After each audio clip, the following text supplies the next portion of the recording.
I need a mother for my sons, and you need shelter. The wind cut through the Wyoming Valley like a blade the night Elizabeth Hartley lost everything. Snow pressed against the windows of the one-room schoolhouse she had fought so hard to keep open, rattling the frame as if the storm itself wanted her gone. The trustees had decided that very morning, funding withdrawn. Attendance too low, the town struggling after 2 harsh winters. She was dismissed with apologies but no solutions. No savings, no family nearby, no place to go once the schoolhouse closed. Elizabeth packed her books with numb fingers. She had arrived in this valley with nothing but a teaching certificate and impossible optimism. She believed education could soften even the hardest soil. Instead, the soil had swallowed her hope whole. A sudden pounding on the door made her jump. 3 sharp knocks. Heavy, authoritative. She knew that knock. Daniel Callahan never waited politely. When she opened the door, wind and snow surged in around him.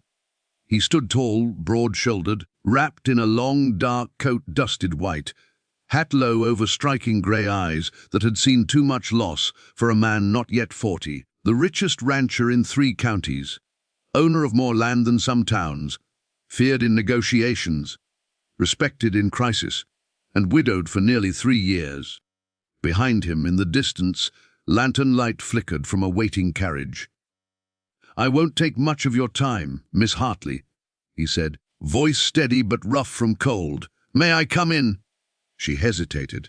Everyone in town knew Daniel Callahan did nothing without reason. He stepped inside, closed the door against the storm, and removed his gloves slowly. Snow melted along his shoulders.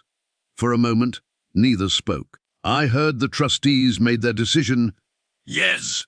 She kept her chin high. "It's final." He looked around the room. Chalkboards, slates, tiny desks crafted by hand. "You don't have family nearby?" "No." "You don't have savings?" Her silence answered for her. He took a slow breath, as if steadying himself before jumping off a cliff. "I'm not here to offer charity." Her spine stiffened. "Then what are you offering?" He looked directly at her now, not as the town's schoolteacher, not as someone beneath him in status, but as a woman standing on the edge of ruin. "I need a mother for my sons, and you need shelter." Silence slammed between them. "You cannot be serious!"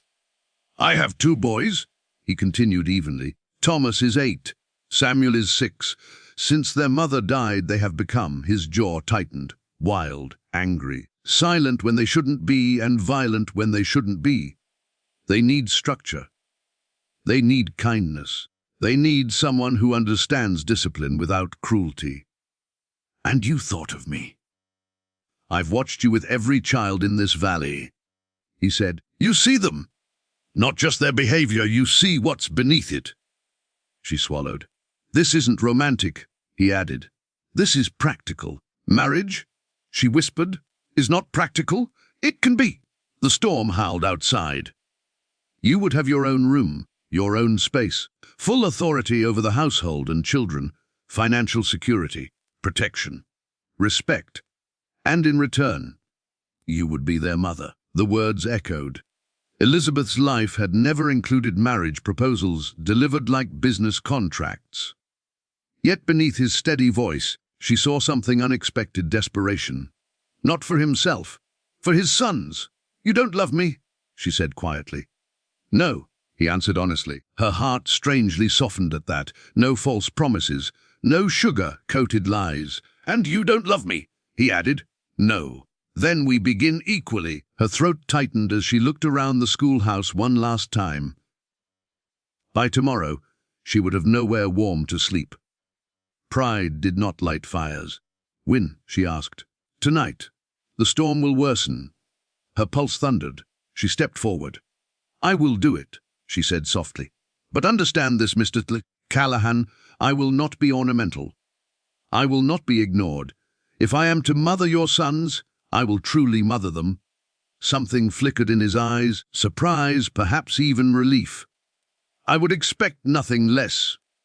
And just like that, Elizabeth Hartley stepped into a marriage forged by necessity, unaware that the storm outside would be nothing compared to the storm waiting inside the Callahan household. Callahan Ranch stood like a fortress against the snow-covered plains. Massive, impressive, isolated. The boys were awake when they arrived. Thomas stood at the top of the staircase, already tall for 8, chin lifted in defiance. Samuel hid partially behind him, dark curls messy, eyes guarded. Daniel removed his coat. "Boys, this is Miss Hartley.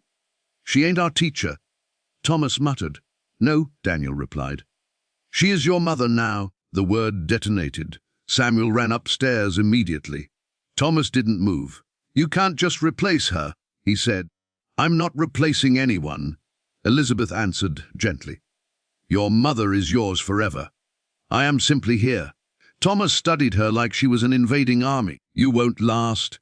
The challenge was clear. The first week proved him nearly right. Thomas refused lessons, broke a window during a tantrum, locked Samuel in the barn for crying too much. Samuel wet the bed twice and wouldn't speak to her at all.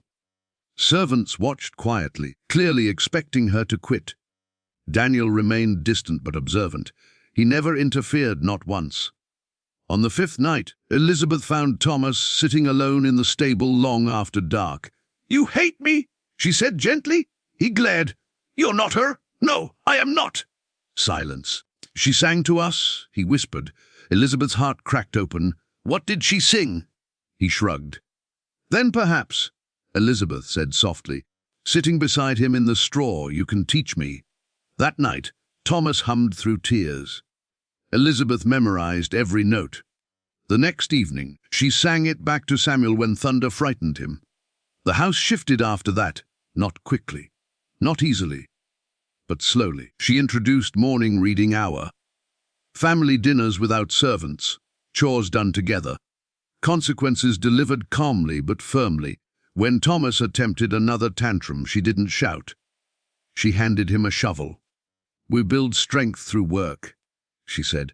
Daniel watched from the doorway, astonished. By spring, laughter returned to rooms that had been silent for years. Samuel began calling her ma'am, instead of nothing at all. Thomas asked if she would attend his first riding competition. She did, proudly, but something deeper began shifting too.